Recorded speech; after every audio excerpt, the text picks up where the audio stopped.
Media और मैं जब ये किताब पढ़ रहा था, दरअसल उससे पहले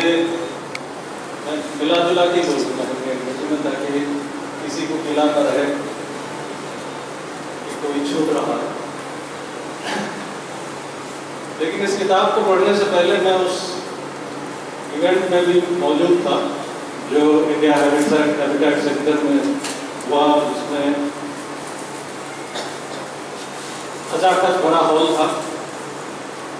लेकिन जाहिर है कि उसमें एक छोर से दूसरे छोर तक कुछ दिखाई नहीं दे रहा, सिर्फ लोगों के साथ दिखाई दे रहे थे। और जो बातचीत हो रही थी उसके बाद निकल के मैं अपने दोस्तों से ही कह रहा था कि मुझे वहां बैठ के जो मंजर याद आ रहा था, जो लग रहा था, इमेजिन कर रहा था, ये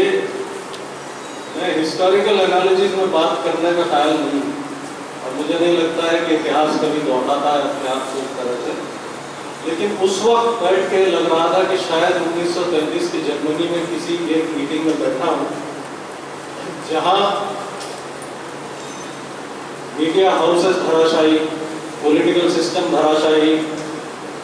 ब्यूरोक्रेसी धराशायी, पब्लिशिंग हाउसेस धराशायी, सब के सब जैसे घुटनों के बल चल रहे हैं। और ऐसा एहसास हो रहा था जैसे कि शायद हम लोग अभी 2 साल के मौके पे जो नारा सुन रहे हैं, ये मुल्क बदल रहा है, देश बदल रहा है।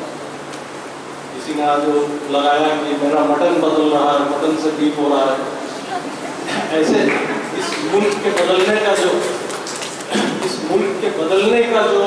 प्रोसेस है, जो कुछ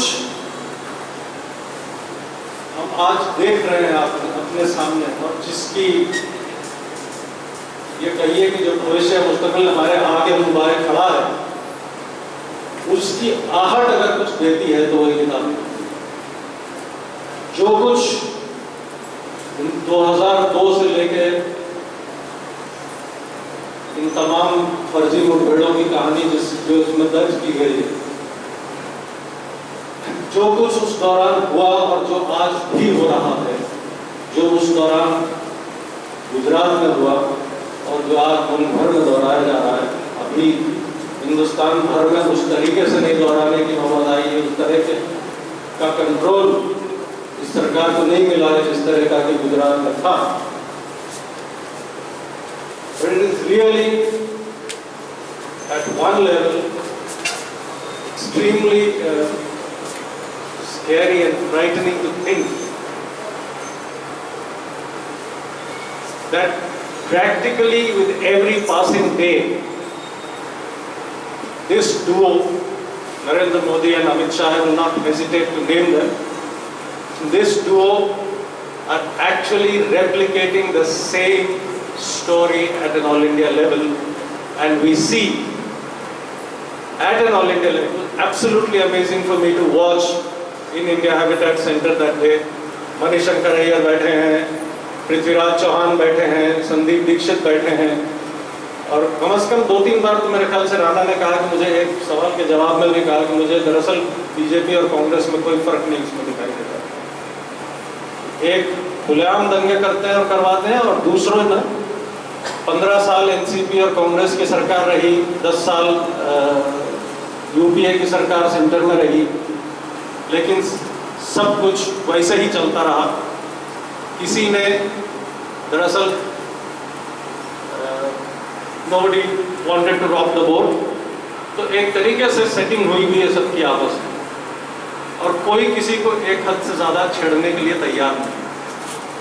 और ये सारी बातें जब हो रही थी तो मैं कोशिश कर रहा था अपने मनीशंकर साहब का शक्ल, उनके चेहरे पे शिकन तक शायद हो सकता है कि अंदर अंदर कुछ उनके उथल पुथल मच रही हो, लेकिन निर्विकार भाव से बिल्कुल बैठे। And I was actually wondering what is there in store for us 2 years down the line, 3 years down the line. We are in 2016, 2019 is the next election. Is this the Congress and the BJP, is that what is going to be our future? Is that what we are going to, so we are going to now bank on the Congress to rescue us, or what is it that we are actually looking at? And that is the really scary thought. दूसरी चीज जो इसमें निकल के आती है, जो कहीं अभी तक मैंने दोहराई गई सुनी नहीं, लेकिन इस किताब में बखूबी निकल के आती है, वो ये है, इत्तफाक है कहिए या जो भी कहिए, कि जितने भी टॉप ऑफिसर्स पुलिस के, एडमिनिस्ट्रेशन के, ब्यूरोक्रेसी के, जिन लोगों से मोदी और अमित शाह अपने सारे उल-जलूल काम करवाते थे, फर्जी मुठभेड़ों से लेके अपने फॉर्मर होम मिनिस्टर हरिन पांड्या के मर्डर तक में माना जाता है कि कहीं ना कहीं इन लोगों का हाथ था, ऐसा कम से कम एक आध पुलिस ऑफिसर इशारा करते हैं। इनमें से ज़्यादातर या दलित या पिछड़ी जातियों के ऑफिसर्स थे, जिनकी weakness, position of weakness bureaucracy के अंदर, ये भी एक मार्के की बात है कि ब्यूरोक्रेसी और पुलिस के अंदर जाने के बावजूद आपका इतिहास आपके साथ चलता है, इसलिए आपको वहाँ भी उसी तरह से इस्तेमाल किया जा सकता है जिस तरह से कि बाहर रहते हैं। So it is actually one of the most frightening things to realize, to discover that the way in which many of these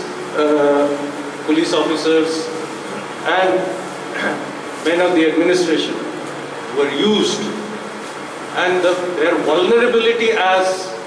people from backward or Dalit castes was used in order to make them do all the dirty work for them. Classic Brahmanism actually, but that is how it operates. The Brahmin never dirties his hands in anything. It's always the lathals who have to do it. And so that is one of the things which actually emerges out of this remarkable narrative, or set of narratives and set of interviews, some of the most remarkable interviews actually. Now there are questions which have been raised which I think relate more to the media houses and to journalism as a profession, whether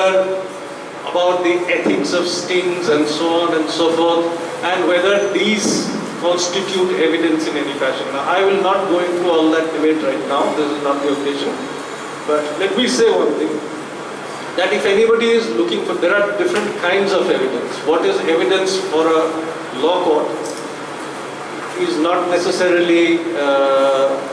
evidence for many common people. Many things, in fact, that this book tells you reiterates or reinforces what people have actually already known in a way, but now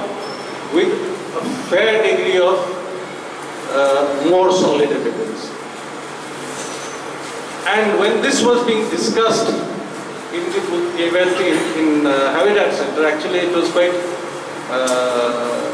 interesting to see Indira Jaisingh, who claimed, who actually disclosed that she had been representing the CBI